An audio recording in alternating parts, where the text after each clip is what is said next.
Well, welcome to my channel Mispronounced Adventures. My name's Alex and welcome to a video working with DJI. I've been using DJI products for the last couple of years. If you've seen any of my Arctic stuff, I use it for drone shots. And I usually spend portions of that Arctic trip recovering them for when I crash them. I did an impressive crash, to be fair. Okay, little guy. Not my smartest idea. Found the little devil. Great view up here though. Or climbing a mountain when one of my friends crashed one of their drones. Or all the videos I film on bikes, or my intros using DJI mics, because they just work well. Well, welcome to my channel Mispronounced Adventures. My name's Alex, and welcome to Arctic season, round 4, even in some pretty extreme environments. Well, welcome to my channel Mispronounced Adventures. Now, earlier this year, DJI contacted me to look at their super fast charger, which was an alternator charger for a power station.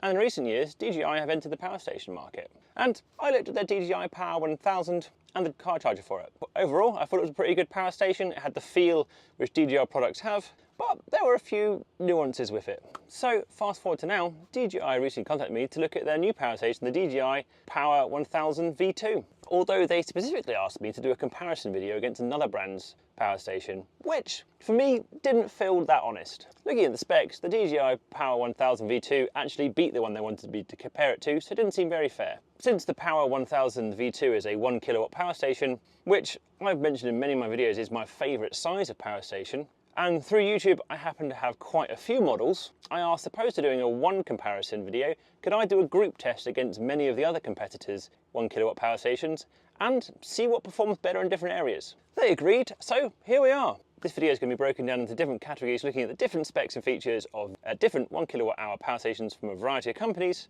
So hopefully you can use the YouTube chapter thing to scan through if there's any particular areas you want. So let's go on to the testing. Right, and who's in the group test? I specifically wanted to go for Generation 2 power stations. So I've got the DJI Power 1000 V2, the original DJI Power 1000, the Anker Solix C1000, which is my most used power station. You've seen it on bike trips and multiple times in the Arctic. Whilst the C line is new, it's kind of a successor to the original Powerhouse line, so kind of a Gen 2. The Jackery Explorer 1000 V2, which I recently looked at, and the Ecoflow Delta 2, which is featured in a number of videos in the past. Now there is a Delta 3, but that is a 3rd generation power station, and I don't actually have one of those to test. Blue Yeti power stations are missing from this lineup just because I don't have anything in the 1 kilowatt range, only larger, so it wouldn't be comparable to use it. But first off, let's have a look at the quick differences between the DJI Power 1000 V2 and the original. So the core changes between version 2 and version 1. The obvious one is the dongle. You no longer require the Bluetooth or Wi-Fi dongle,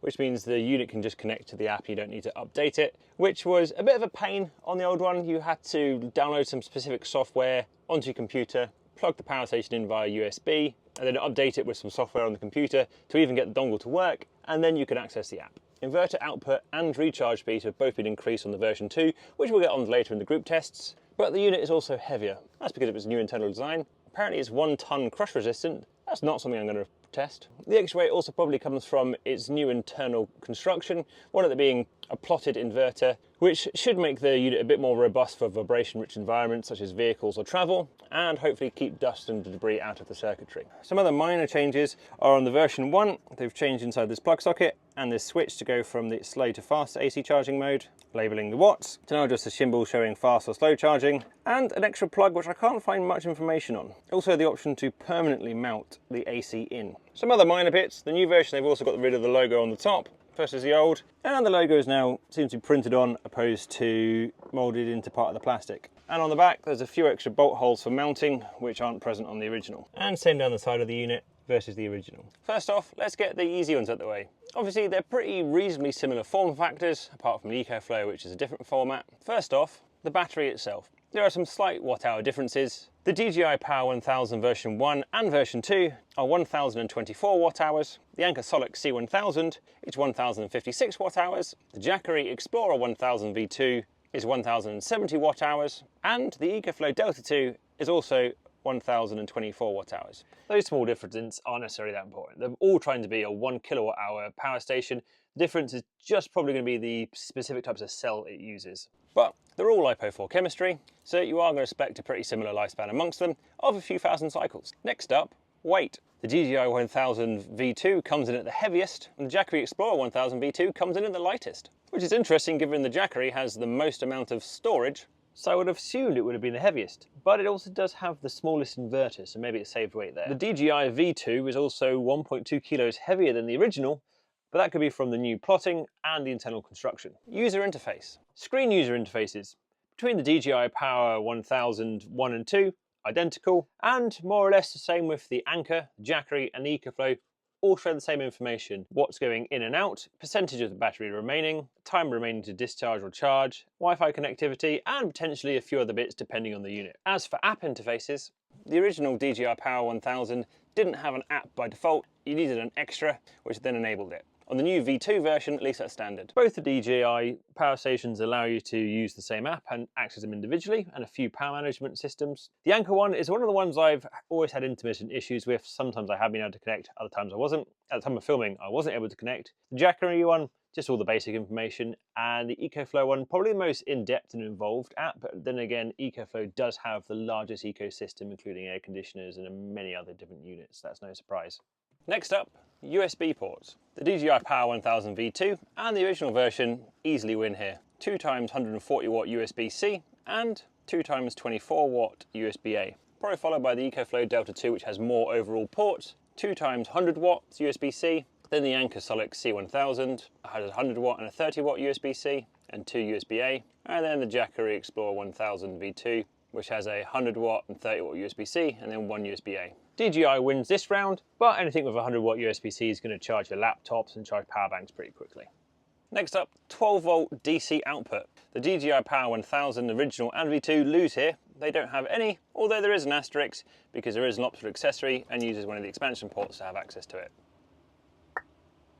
Anker, Jackery and Ecoflow have access to these by default at the pretty standard 12 volt 10 amp. The DJI adapter though is 13.6 volt at 10 amp, whilst the other power stations seem to be limited to 12 or 12.6 volt at 10 amp, so slightly higher wattage, although still not enough to run a diesel heater.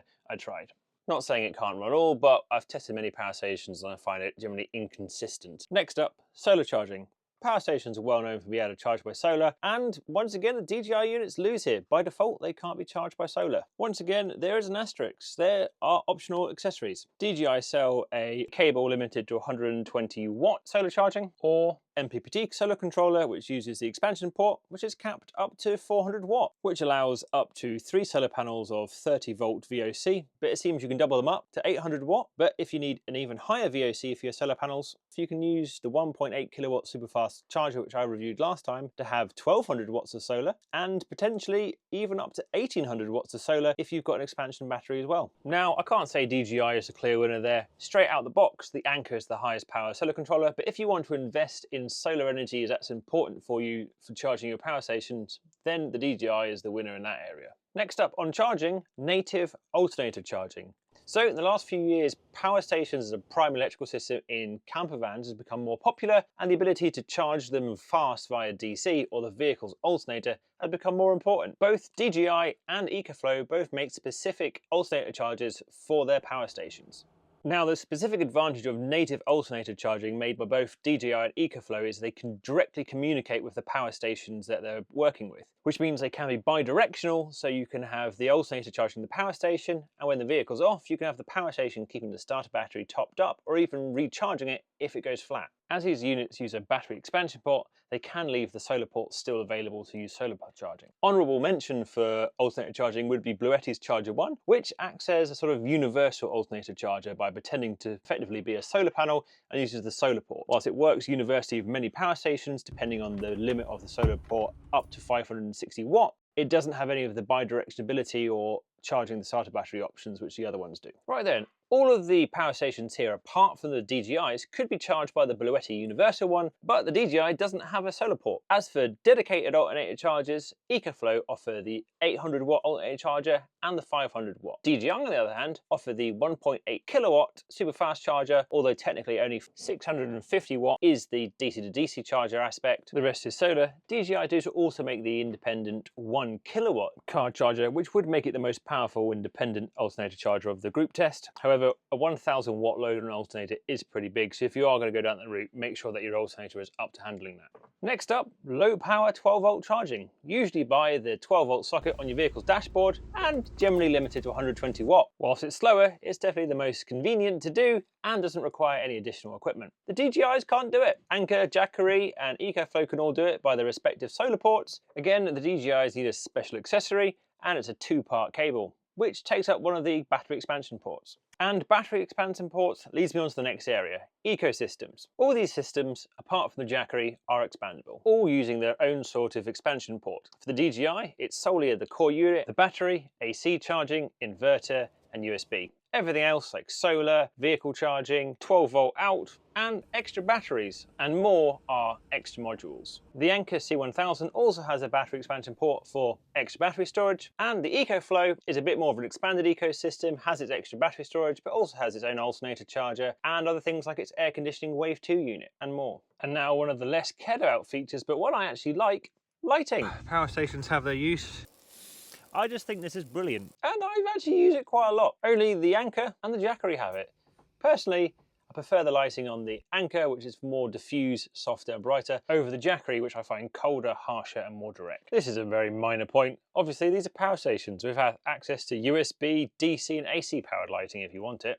Right, time for the important bit, the core test, and what probably 99% of people actually use in a power station or care about is the inverter output and the AC charging speeds. Now, if you've probably been watching this video so far, the DJI ones have lost quite a lot of the categories because they just don't have the feature by default. I've complained about them not having solar by default, or DC out by default, or DC charging by default. But in my last few years of using power stations, particularly the C1000, I never charge it via solar, so I would never have used that feature or needed the module. I almost never use the DC output sockets, so again, I wouldn't really need the extra. The bit I do use a lot are the USB-C ports for charging my laptop or charging power stations, which the DJI is one at. And the other two is I always charge it fast via the AC or AC via the inverter in my van, and I run high power appliances with them. So to me, those are the only features which I actually care about. And it kind of seems what DJI have been doing, removing the little used features and just concentrating on a core unit. Anything extra, you can buy a module, which then for solar example, it does it better than the other ones built in. Although that being said, I do miss a built-in light. And DJI isn't the only company with power stations doing that and just concentrating on the core. Things like the new Bluetti Apex 300 has also got rid of most of the accessories and just had a core unit. And then you can, if you want to go down those specifics of high DC output or high solar input, you can go for an extra module. So the features it's been losing on aren't the features I actually use a lot at all. And depending on the people's circumstances, they might use other bits for other reasons. So first up, the important bit, let's look at the inverter. Right then, inverter output. And the clear winner here is the DJI units. They easily have the largest inverters. But these are just on paper specs, so let's actually test them and see how the units perform. Now I am going to turn off Ecoflow's X Boost mode. As for this test, it's basically cheating. The Ecoflow drops the voltage from about 230 volt to just under 200 volt if you have a high powered item which exceeds the inverter. The amps increase, the voltage drops, but the wattage doesn't increase, which is the important bit. And this only works on dumb electronics like resistive heating. Right, inverter testing. So this is what I'm going to use to test inverter. Two different sizes of heaters. One is a vehicle heater that I use in the Arctic sometimes, and the other is my hot air gun, which I also use in the Arctic to defrost components quite a lot. Each of them have got two different power modes, so I can do a combination of 900 watts, 1400 watts, 1870, 2500 and 2750 watts, with them on different amounts. And each time I'm going to leave it on for a few minutes, see what happens. I then go up to the next power mode. So then, first up is the DJI Power 1000 version 2. Right, no problems with test 1 at 900 watts, or test 2 at 1400 watts, or test 3 at 1870 watts. So next up, just underneath the maximum, let's see how long we can stay here for. Test 4 is 2500 watts, and it's just underneath the max of the inverter, so no real issues. Now let's go over. So it is now making a beeping noise. And there we go. Overpower and shut down when it was about 150, 200 watt over its max after about a minute. On to the next one. So version 1 is rated to 2200 output. Well, let's go straight up to 1800 watt test. Let's go to test 4, which is 2500, which is heater on number 2, and this on number 1. So this is currently above the rated continuous max. Now, whilst the inverter is listed as 2200, it does list in its specs it can do 2600 for a short duration. Right, let's overload it. And once again with test 5 at 2700 plus watts, it does overload the inverter and shut it down pretty quickly. And there we go, overload. C1000 time. So from the beginning, 900 watt, 1400 watt. Unsurprisingly, no issues with test 1 and test 2. It is an 1800 watt inverter after all. Right, let's go up to 1800 watts. And not too much an issue at the sort of 1870 watts, although the wattage does fluctuate a little bit above and below 1800. But that is the rated max for this inverter. Seems to be holding that quite well. And even though it's over, right, let's go up to the next setting, which is 2500 watts. And there we go, overload. Right, next up. Jackery, and I'm just going to charge it up a little bit because that's not a very fair test if it's that low. Right, next up the Jackery, which is the lowest output of the lot, so it should only do test 1 and 2 and then fail on test 3. Right, test 1. Test 2. Right, let's leave it for not much of an issue maintaining the 1400 watt output, but then again, it is a 1500 watt inverter. Right, doesn't look like much issue maintaining that, which makes sense underneath. So let's go on for 1800 watt. And there we go, shut down. And last but not least, the inverter is on the back of the Ecoflow units. As previously mentioned, I have actually turned off Ecoflow's X boost mode because that is cheating. Now the Ecoflow unit is rated to a maximum of 1800 watts, so the heat gun on setting 2 should be just over what it can handle and shut it down. Or in this case, it's just under. Okay, let's overload it then. The Ecoflow seems to struggle with a high peak load, so I just switched it to full and it didn't like it and turned off. So this should be a total of 1400 watts when it goes on to maximum, and the Ecoflow cuts out immediately. Well, now I've got it to maintain 1860, but this was 1400 but has a peak at the beginning. This is a problem I've had with the Ecoflow before. When I've had inductive loads on it, like an air conditioning unit, my other smaller power stations could start up, the Ecoflow couldn't on the high peak. It just turns off from a software point of view. Although the heaters I'm using here are resistive loads opposed to inductive. Just to be a bit more fair to the Ecoflow, this one also, Jackery also cuts out if you flip it to maximum immediately. If you flip it to 1, then let it cool down, it works fine. Flip it on to maximum, immediately cuts it out.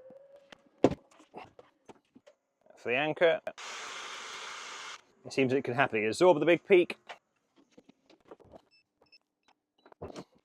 Big peak on the DJI version 1. No problems.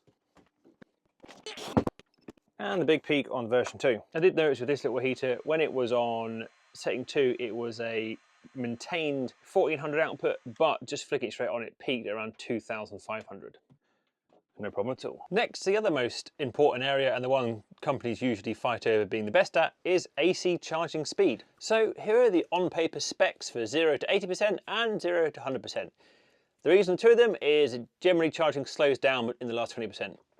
Each of these times is also taking in all the specific units maximum charging speed, be that a turbo mode or an emergency charging mode or a quick charging mode. Many of these modes can only be activated by the app, and after it's on a full charge on that mode, resets itself to its normal charging speed. Fast charging isn't great for longevity of the battery. A far easier way of interpreting that charging speed would looking to be at the charging wattage between 0 and 80%. Right, testing time. So I've got my little counter on there. It's going to reset it to 0. That's running there, the time lapse, and let's plug it in.